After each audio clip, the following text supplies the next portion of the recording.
El, el seminario de hoy se titula De la escritura a la estructura. Hemos usado este juego de palabras para explicaros un poquito cómo ir desde el texto bíblico hacia la elaboración de un sermón, de un estudio, de cualquier tipo de estudio que uno quiera compartir a nivel grupal, ¿no?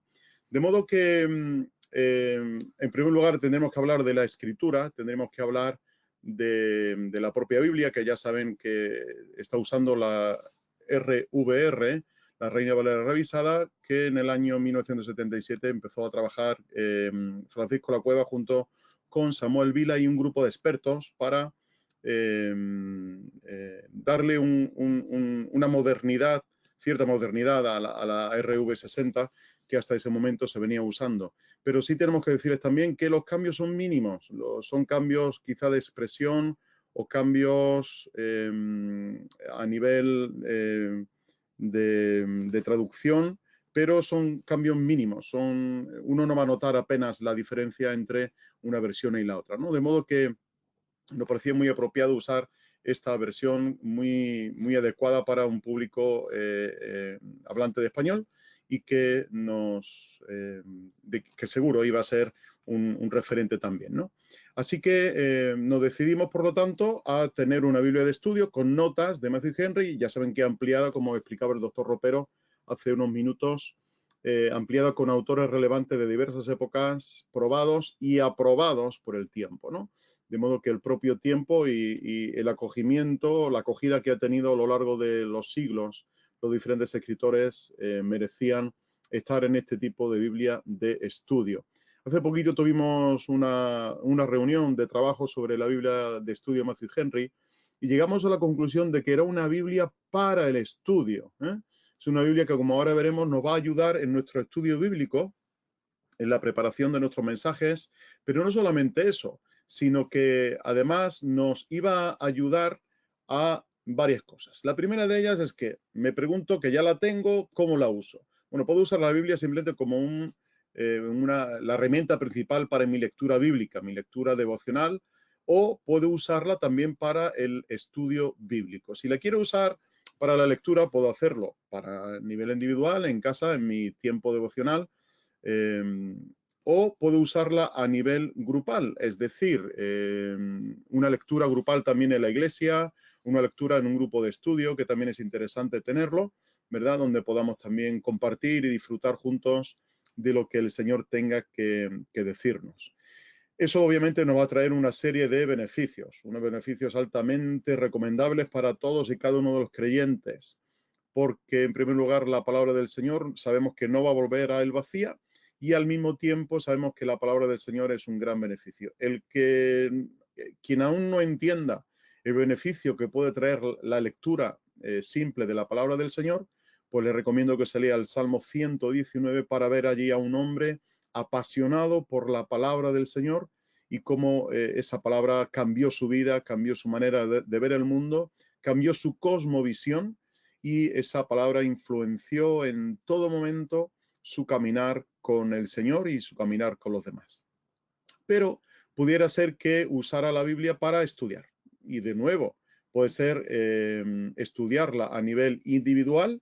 Yo como estudioso de la Escritura y quiero formarme y quiero crecer en la fe, pero también pudiera ser que lo hiciera a nivel grupal, es decir, que tenga que compartir con un grupo de estudio en mi iglesia o en mi célula por casa para hablarle acerca de la palabra del Señor. Eso también requiere una preparación. Es decir, tengo que dedicar horas al estudio de la Escritura, no compartir cualquier cosa que venga ahí de manera espontánea, sino dedicar tiempo y, como también mencionaba Ropero, tenemos que presentarnos delante del Señor como obreros aprobados, ¿no? Y para aprobar, para superar un examen hay que estudiar, ¿no? De modo que cuando uno quiera también compartir la palabra del Señor con otras personas, no puede hablar a lo primero que venga, sino dedicar tiempo, preparación al estudio. Ese estudio estará basado en un análisis del texto bíblico y a partir de ese análisis lo que vamos a hacer es elaborar nuestro bosquejo, ¿no?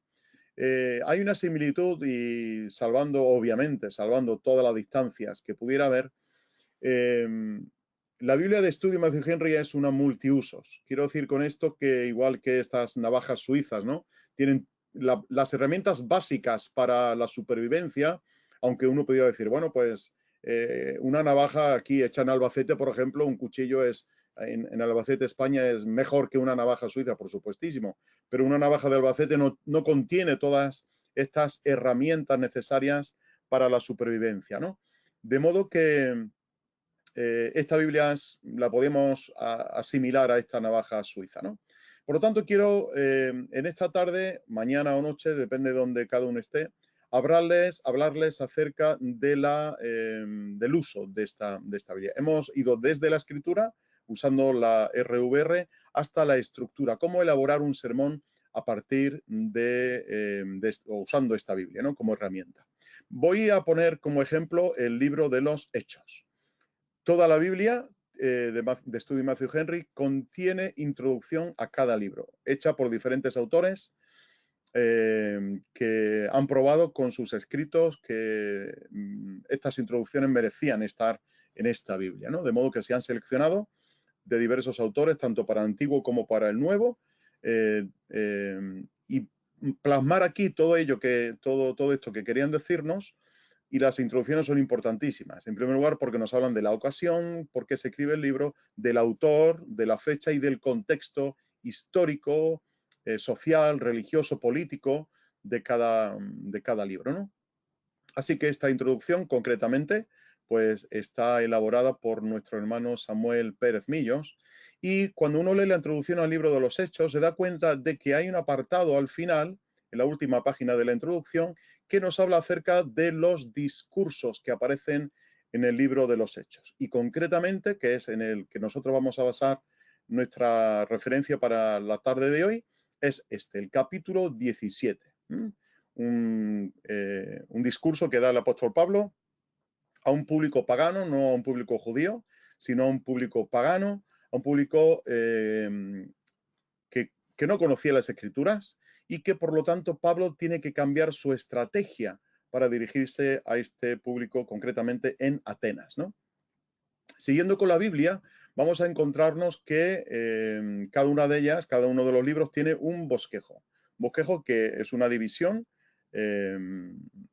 consensuada de los diferentes apartados en los cuales podemos dividir el libro que estamos estudiando. Y concretamente, el capítulo que nosotros vamos a estudiar es el capítulo 17, enmarcado en una tercera parte en la cual se divide el libro de los Hechos, y estamos justamente en el punto 4, en el segundo viaje misionero del apóstol Pablo. Así que ya nos hemos situado históricamente en este punto, ¿no? Obviamente, uno tiene que hacer referencia a Hechos capítulo 1, versículo 8, cuando el Señor les dice a los discípulos: me seréis testigos en Jerusalén, en Judea, en Samaria y hasta lo último de la tierra. Y concretamente, este capítulo 17 se podría enmarcar en esto que el Señor refirió hasta lo último de la tierra, ¿no? Estamos hablando de Atenas, que es donde Pablo da el discurso, en aquel Areópago, y ahí él habla a este público pagano, como os comento, y sería básicamente lo último de la tierra que el Señor les habló a los discípulos, ¿no? En esa labor de llevar el Evangelio a todas las naciones. Nuestra Biblia también está repleta de mapas que nos van a situar. En este caso estamos hablando del segundo viaje misionero del apóstol Pablo, y los mapas tienen una importancia tremenda porque nos van a situar geográficamente y nos van a focalizar dónde ocurren los diferentes eventos, ¿no? Aquí en nuestro caso pues tenemos que ya Pablo inició la ruta en Jerusalén, y en ese circuito que él está haciendo, que también nos hablaba Ropero, ¿no? De la ruta que hacía, los circuitos que hacía Matthew Henry, pues es algo típico ya de la época de Pablo, ¿no? El hacer circuitos para evangelizar y para enseñar a las iglesias. Y en este caso estamos aquí en Atenas, en una ciudad, la ciudad más importante de Grecia, la capital de Grecia en ese momento, ¿no? Y sigue hasta hoy. De modo que estamos en este punto, en Atenas. Ya sabemos dónde va a ocurrir este discurso que tenemos en el capítulo 17 del libro de los Hechos. De modo que, bueno, uno leería el pasaje, haríamos un trabajo de observación todo lo que tiene que ver con leer el texto, leerlo, releerlo. Tener en cuenta, obviamente, esto es una regla hermenéutica sumamente importante, el tener en cuenta el contexto literario, el anterior y el posterior, porque está formado por unidades de pensamiento y hemos de saber dónde acaba una unidad de pensamiento y dónde empieza la siguiente, ¿no? Así que hemos de conocer esto, hemos de conocer también la trama narrativa de qué va el libro de los Hechos, por qué se mencionan ciertos discursos y por qué no. Toda esa información la tenemos en la introducción. Después leeremos el texto tantas veces como sea posible, hasta entenderlo y ser capaz de hacer un resumen adecuado. No basta con una sola lectura, habrá que leerlo 10, 12 veces, 15 veces, hasta comprender de manera perfecta y completa todo el significado del texto, ¿no? Y obviamente, si uno sabe manejar los idiomas originales, hebreo, griego, arameo, pues tendremos que consultar esos idiomas si podemos leerlos, lo cual será una herramienta también sumamente útil, pero al final os presentaré también una herramienta que podéis usar en este campo, ¿no?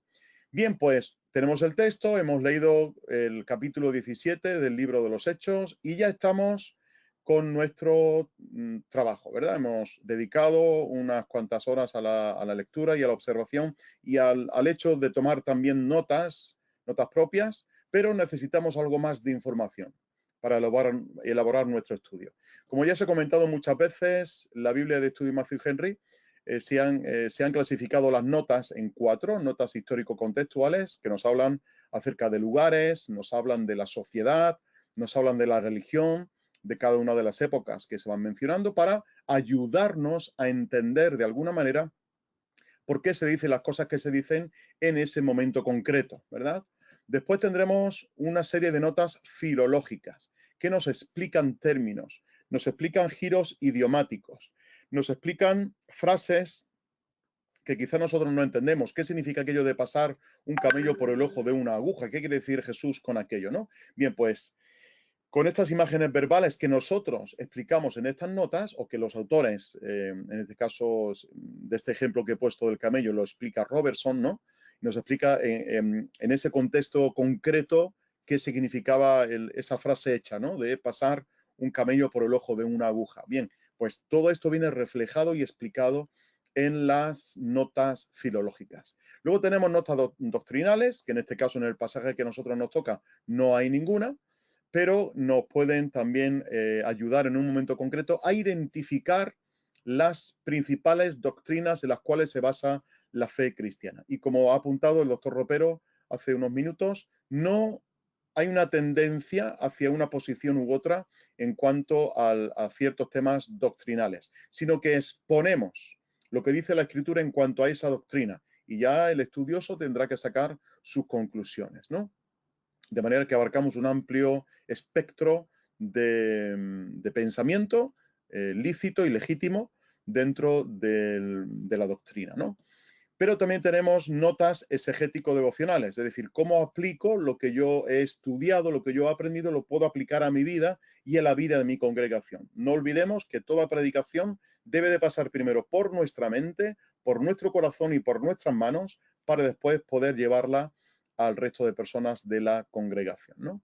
Bien, pues ya sabiendo que el simbolito del mundo me representa una nota histórico-contextual, que el simbolito este del bocadillo con las líneas me habla de una nota filológica, que el simbolito de esta columna como fundamento doctrinal me habla de una nota doctrinal, y estas manos unidas en actitud de oración y de servicio nos hablan de una nota exegético-devocional.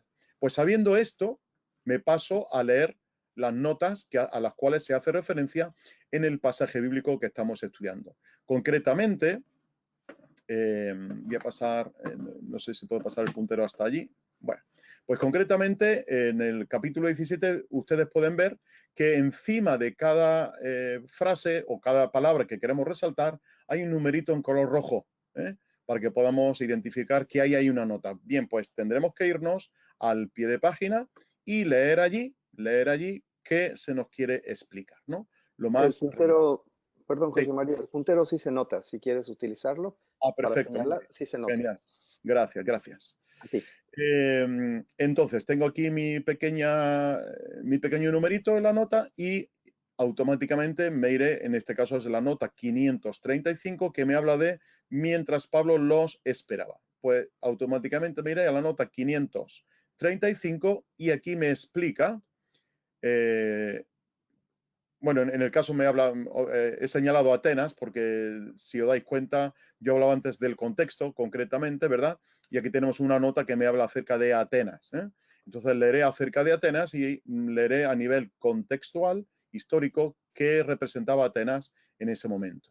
A continuación, he subrayado aquí en amarillo, pues lo relevante de esa nota, que era un centro universitario mundial y que allí se hablaba mucho de filosofía, de poesía, de política y de religión, de todo y de cualquier cosa. Como veis, una nota de A.T. Robertson, del autor que comentaba también el doctor Ropero hace un ratito, como un erudito del griego muy importante que ha merecido meter estas notas aquí, ¿no? La siguiente nota es una nota exegético-devocional. Tenemos aquí las dos manos unidas que representan esto, una nota exegético-devocional. Mientras esperaba. De nuevo, he subrayado aquí una palabra que es la palabra evangelizar. A continuación, una nota de nuevo histórico-contextual que me habla acerca de la idolatría. La idolatría y la sensualidad de todo ello le impactaban en su sensibilidad, la sensibilidad de Pablo. Obviamente he leído toda la nota y he subrayado lo más importante. La siguiente nota, de nuevo, la siguiente también, he subrayado lo más importante de cada una de ellas, acerca de los epicúreos y los estoicos, ¿no? He subrayado, como digo, lo más relevante de cada nota. Y finalmente la nota 539 que me habla de la palabra charlatán y me explica, de nuevo Robertson nos explica qué significa o qué significaba en ese momento ser un charlatán, ¿no? Un espermologos, una persona que distribuía la palabra y hablaba de todo, ¿eh? Eran retóricos, en algunos casos plagiarios, ¿no? Que hablaban de las ideas de otras personas. Y asemejan a Pablo con este charlatán, ¿no? Bien, en este aspecto ya tengo ciertas notas que me interesan y ciertos vocablos y ciertas ideas que me van a ayudar. A partir de aquí, yo voy a empezar a construir, a tomar notas, ¿no? Mis propias notas, mis propias conclusiones de lo que estoy leyendo. Bueno, pues cuando se habla de Atenas y de la filosofía, la poesía, la política, la religión, me encuentro con que el pasaje bíblico me habla de que el cristianismo se enfrenta a la cosmovisión, a la filosofía, a la política y a la religión del mundo. De eso me habla esta nota 534, de cómo Pablo va a Atenas a enfrentarse de alguna manera, directa, con la filosofía, con la poesía, con la política, con la religión de ese momento. Y veremos después las implicaciones que esto tiene. A continuación, leo la siguiente nota que Pablo, aunque no entraba dentro de sus planes originales ir a Atenas a predicar, pero al pasar por allí, se para en el aerópago, en la plaza y evangeliza Atenas, ¿no? Aquí noto algo acerca de la estrategia evangelística de Pablo. Y la siguiente nota, voy a consultar un pasaje que me habla de enardecerse por las cosas por las que Dios se enardece, ¿no? De que Pablo había visto aquella sensualidad y aquel mare magnum de idolatría que había en aquella ciudad. Él se enardece en aquellos momentos, ¿no? Y luego en Romanos capítulo 1, versículos 18 al 32, que tendré que consultar, pues voy a ver que Pablo dice que los paganos se dieron a la sensualidad, se dieron a la idolatría, le dieron gracias a la criatura antes que al creador. Todo eso son pistas que en estas notas estoy encontrando, ¿verdad? Y después sacaremos una aplicación de este punto.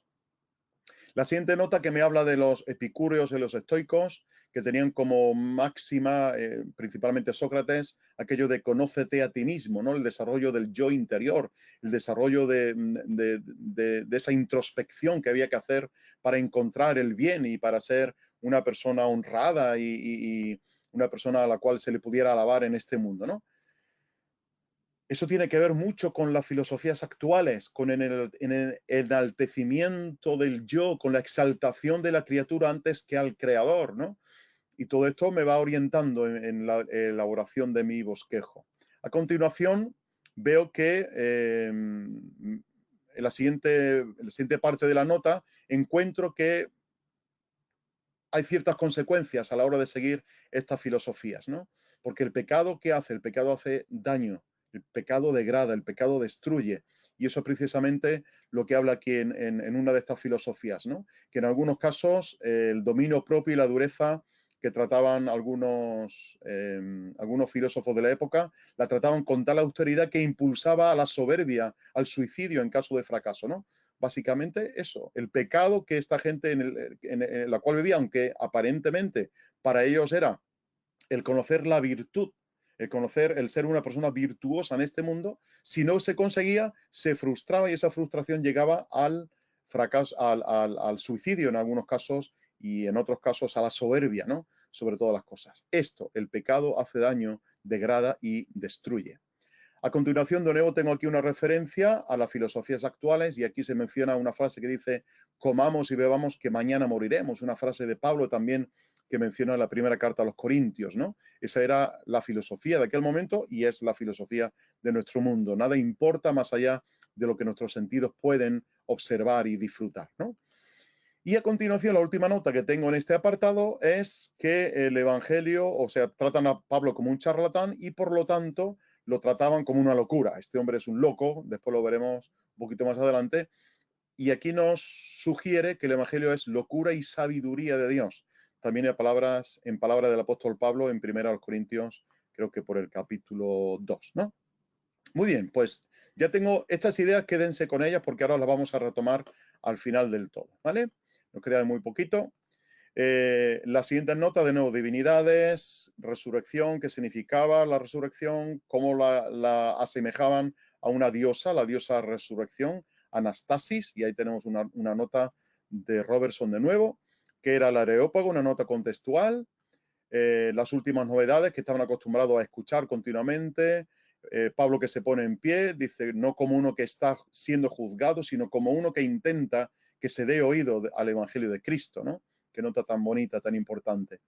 Extremadamente religioso, veremos qué implicación tiene esto, ¿no? Como Pablo no fue a degollar a personas, sino con una amable ambigüedad, dice Robertson, se dirigió a ellos y dice, parece improbable que Pablo les diera un bofetón a sus oyentes al comenzar su discurso, ¿no? Cuando uno lee el discurso es un discurso preciosísimo y uno se da cuenta de que Pablo no fue a degollar, se introdujo en su pensamiento, en el pensamiento de ellos, en la filosofía de ellos, para desde ahí arrancar y demostrar que Jesucristo era el único Señor y Salvador.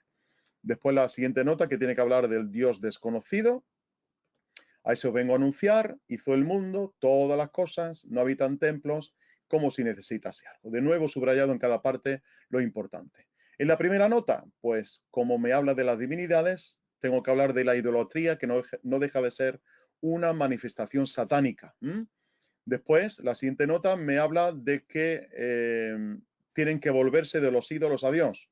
Primera a los Tesalonicenses 1:9, la metanoia, ¿no? La conversión, la vuelta, y precisamente esta nota me habla de esto, de la metanoia, de la vuelta, de volverse de su viejo dioses a Jesucristo. Perdón, ahí está. La siguiente nota que me habla de proclamar el Evangelio como un heraldo, es decir, como alguien que no inventa ni añade nada al mensaje que su Señor le ha dado.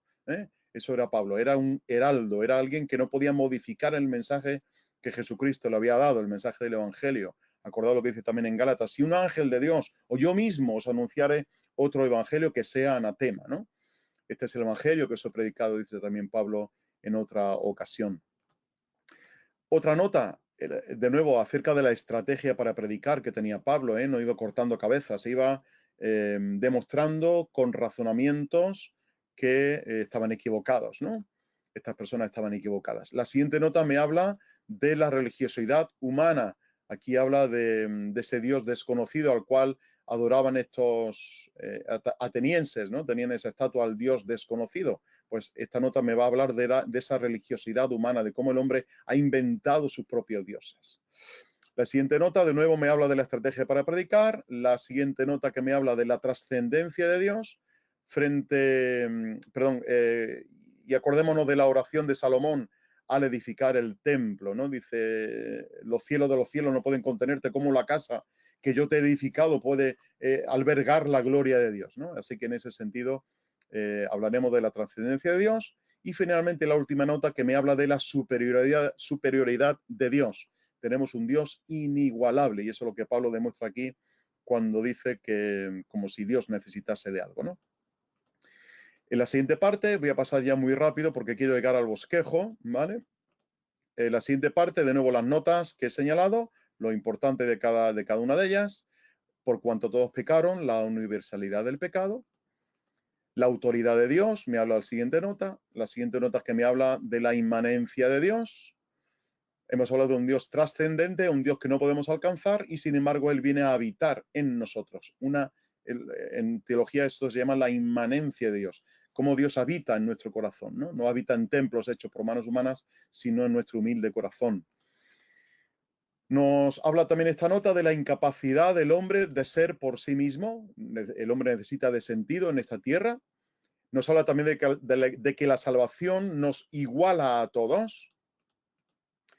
Nos habla de que creer es un mandamiento que se obedece o se desobedece, de ahí depende la salvación, de obedecer o no obedecer el mandamiento de creer, y es una nota aquí concretamente de Alfonso Ropero, que nos hablaba hace un momentito, es una nota filológica sobre la palabra manda, ¿no?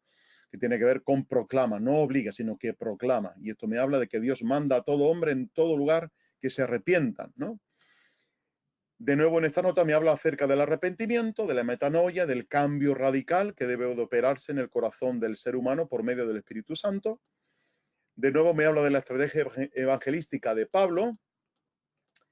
Y finalmente llego a la estructura. Es decir, he retomado todas esas ideas que yo he ido muy rápido hablándolas, pero espero que después la podáis ver tranquilamente, de todas esas ideas que han salido de las propias notas que emanan del pasaje bíblico y que no se han salido de explicar a nivel filológico, contextual, histórico y doctrinal y devocional y exegético.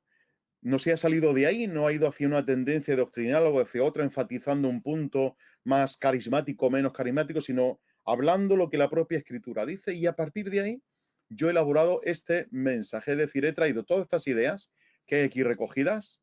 Ya tienen ustedes un bosquejo para el domingo predicar en su iglesia, por si no lo hubieran preparado todavía, de Hechos capítulo 17. ¿Recuerdan que hablamos de la estrategia evangelística de Pablo? Y se mencionaba 3 o 4 veces. Me habla de que tengo que conocer la cultura, de que tengo que conocer las tendencias filosóficas, culturales que hay en el mundo. Tengo que tener el tiento suficiente, igual que tuvo Pablo, del hecho de no ir cortando cabezas, sino hablando la verdad, como dice él mismo, hablando la verdad en amor. Y hablar con las personas desde la humildad, desde nuestro reconocimiento que también nosotros hemos sido pecadores, que somos perdonados, pero que ellos también necesitan de esa salvación. Y proclamarlo como un heraldo, no alterar el mensaje que se me ha encargado, no añadir ni quitar nada.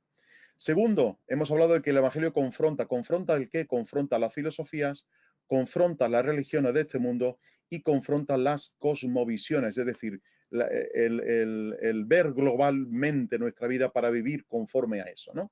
Eso es una cosmovisión, el comprender la verdad de cómo vivir y vivir de acuerdo a esa verdad que uno cree.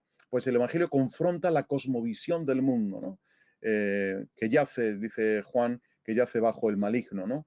Cuando nosotros también estábamos muertos en delitos y pecados y éramos llevados de allá para acá por diferentes vientos de doctrina, ¿no? Entonces, en este sentido, el Evangelio confronta filosofías, religiones y cosmovisiones. Tercer punto, el Evangelio como remedio al pecado y sus consecuencias. Hemos visto en el pasaje y en las notas que hemos hablado de la universalidad del pecado, hemos hablado de la idolatría como pecado, hemos hablado de las consecuencias del pecado. El cuarto punto, el Evangelio como locura y sabiduría de Dios, y ahí nos referiríamos a lo que dice Pablo en 1 Corintios.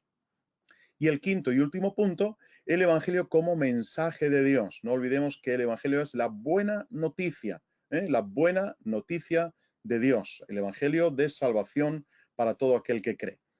Autoridad de Dios sobre su creación, lo hemos visto antes, que Dios no habita en templos hechos por manos humanas. Hemos visto acerca de la trascendencia de Dios. Dios habita en luz inaccesible, pero al mismo tiempo la inmanencia de Dios. Es decir, que Dios viene a habitar en el corazón del ser humano que cree en Él, ¿no? Y Él lo dice también por medio del profeta Isaías, cuando dice que habita en las alturas, pero al mismo tiempo habita en el corazón del que es humilde, ¿no? Qué bonita esa frase de Isaías. Y finalmente, la autoridad de Dios le permite mandar que las personas se arrepientan. Y esto es muy importante saber esto. Ni tú ni yo mandamos, es Dios quien manda. Dios manda que los hombres se arrepientan en todo lugar. Y como conclusión, pues estas frases también de Pablo, ¿no? Que tengo que predicar a tiempo y fuera de tiempo. Recordemos que Pablo no tenía intención de ir al Areópago, pero cuando leemos en Hechos 17 que él pasaba por la plaza, se enardeció cuando vio el desbarajuste idolátrico que había allí, y él dice que en ese momento no era el tiempo de predicar, pero había que predicar a tiempo y fuera de tiempo. Acordémonos también de la frase de Pablo, ay de mí si no predicar el Evangelio. Y finalmente el mensaje claro del Evangelio hacia las personas de arrepentíos y creed en el Evangelio. Así que todo esto sale de las notas que hemos estudiado. Ven ustedes, obviamente, de manera muy rápida. Yo he ido acelerado por el tiempo, pero ustedes ahí en casa pueden trabajarlo tranquilamente con todo el tiempo que necesiten durante la semana para preparar su sermón y ven que me refiero de nuevo a la imagen que ponía al principio de aquella navaja suiza. Tengo todas las herramientas necesarias para confeccionar un bosquejo bíblico que emana de esas notas y que a su vez emanan del texto bíblico que hemos leído, ¿no?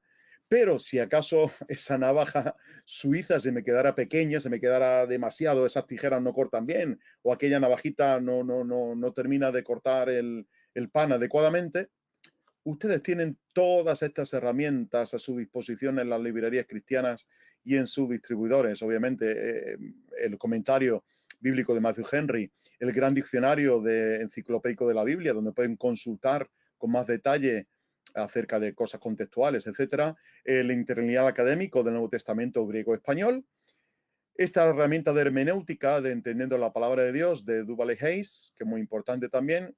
Cómo no citar la serie sobre el Nuevo Testamento del autor Samuel Pérez Millos, que era el autor, recuerden, de la introducción del libro de los Hechos que hemos puesto allí, ¿verdad? El libro de los Hechos también publicado por CLIE de F. Bruce, del cual también hay notas en esta Biblia. Bueno, la introducción clásica al Nuevo Testamento de Carson y Moore son importantísimas. Y ustedes dirán, bueno, ¿y qué pinta aquí el tesoro de David? ¿Qué tiene que ver aquí Spurgeon? ¿Qué tiene que ver los Salmos? Si ustedes se van al libro del tesoro de David, al final del todo van a encontrar herramientas, van a encontrar apéndices que van a citar pasajes del Nuevo Testamento y que nos van a explicar cosas acerca del Nuevo Testamento. De ahí el subtítulo de la revelación escritural a la luz de los salmos. Es decir, yo puedo entender toda la escritura leyendo los salmos. Y aquí en este libro del Tesoro de David, esta magna obra de Spurgeon, pues también encontrarán ayudas devocionales y prácticas para nuestra vida y que pueden aplicar a su mensaje, que pueden aplicar también en su sermón para cualquier día que tengan que hacerlo, ¿vale? Así que esta ha sido mi aportación, espero que os haya ayudado de alguna manera. Sé que ha sido muy rápida, pero como luego pueden verla en diferido tranquilamente en casa, perdonen la celeridad de este maestro que les ha hablado así demasiado agolpado, pero andamos muy limitados con el tiempo y quería dejarles una herramienta básica de uso de la Biblia de estudio Matthew Henry que deseamos puedan aprovechar y pónganlo en práctica cada día en su estudio, en su despacho. Estudien la escritura, hermanos, estudien la escritura y como decía Spurgeon, hasta el punto de que la Biblia corra por nuestras venas y en vez de tener hemoglobina tengamos biblina. Que el Señor les ayude.